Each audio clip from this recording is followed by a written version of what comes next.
This is not lack of rain. This is lack of carbon coming down from the atmosphere. Remember, grass is 45% carbon when it's dried out, and plants use the atmosphere as a food source.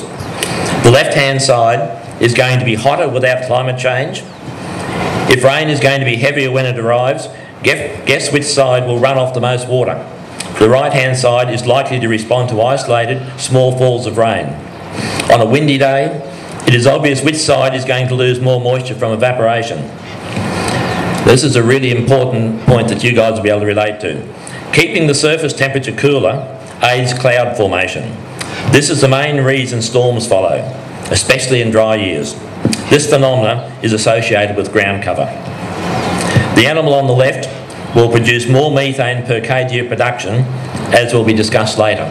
I had some research work sent to me about 5 or 6 years ago, and it was interesting that under really harsh conditions, an animal produced 9 times more methane than one under really good conditions. Now, I don't know whether the figures are right, but it's an insight into the issues anyway.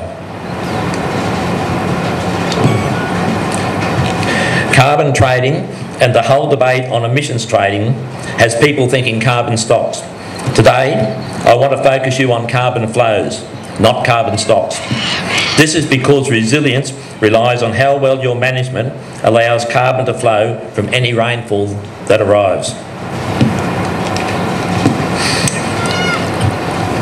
We're actually looking at this section right here and this little bit here. Carbon is always moving. If you have a look up here, you'll notice all these figures here is what the amount coming down, the amount going up, etc. And as you can see, the oceans are actually absorbing a lot. This is what the real problem's about, but this is why you've now been included in a carbon emissions trading system, because we've now got everything out of balance. I put this diagram up because it reinforces the idea of carbon flows. The message Tony had for you is that carbon comes down from the atmosphere via photosynthesis and then flows through plants and the soil. Eventually the bulk of it returns to the atmosphere to be recycled again. Carbon storage is about a little bit remaining each time it flows through. What we want you to take away from today is an appreciation of all the good carbon does as it flows through your paddocks.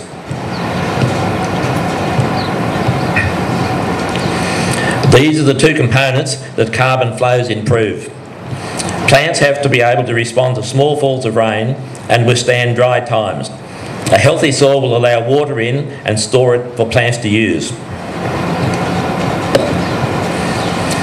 This photo was taken in a good season. The rain fell, but nothing much happened. This is what a plant lacking resilience looks like. Also, the soil's not very resilient, but it did improve later, so that's not the main issue. There was enough rain for this plant to be 1 foot high, or 300 millimetres for those who don't have grey hair. The grass in this area returned to health over 18 months with change management. Now to what is wrong with this plant. The problem lies in the roots. Have you ever thought about how a dry old bud of grass responds and grows at the end of a dry spell? The energy required to promote the initial growth is stored in the roots and at the base of the plant. After growing for a while, the grass starts to photosynthesize and then replenishes this below ground energy. These energy reserves are carbon compounds, constructed while the plant is growing. A plant is a living thing, just like us. As a form of life, it can't function without energy, just like we can't. I suppose you could call that an anorexic plant. With the plant on the screen, excessive grazing pressure over time has kept the energy reserves low.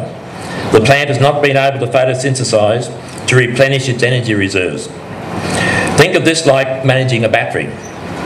Having it fully charged is ideal, but not critical to starting the car. However, let it go flat and you walk. In your case, you walk off the land. Photosynthesis is carbon flowing. As David Freudenberg, the CSIRO scientist, explains, there is a real paradox in this plant energy issue. Surprisingly, perennial grasses are at greater risk in marginal years than droughts. This is because in marginal years, there are enough small falls to keep the grasses responding and drawing down energy reserves. With animals present at the initial growth phase, plants do not promote enough growth to replenish the energy reserves. However, lack of rain in droughts prevents the perennial grasses drawing down their energy reserves, and that's a really important point that David Fraudenberger makes. Coming back to the battery analogy, part of addressing climate change is to be very aware of when a poor run of seasons has your perennial grasses at risk. At the start I promised I would be practical. Now I'm going to suggest that during dry times you have to give your pastures the occasional short-term rest following grass-growing rain. Actually, you were given a handout on how you can rest the pastures. This debate is not what you can't do, instead what you can't afford not to do.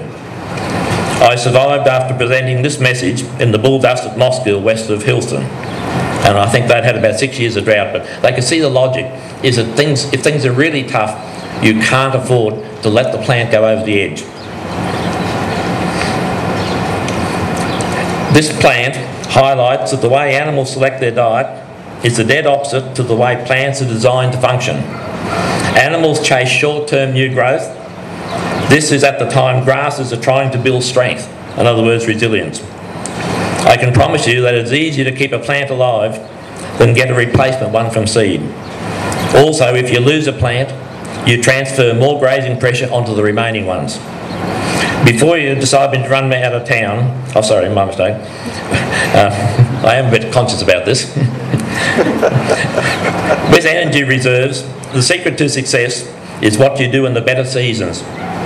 This allows you to take stronger plants into drier times.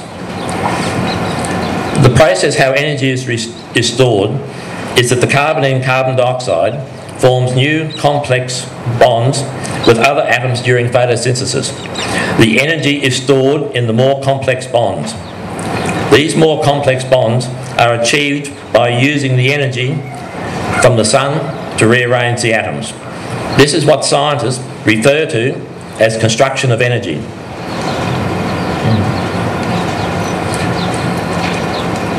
Well, I don't want you to actually look at this whole equation. What I want you to actually focus on is, in the atmosphere, carbon is joined to two oxygens. When you come down here, you notice that carbon is joined in carbohydrate. Now this is a much more complicated bond than that. Now it takes the energy of the sun to rearrange the carbon molecules with all the others. Now the energy is actually stored in that more complex molecular structure.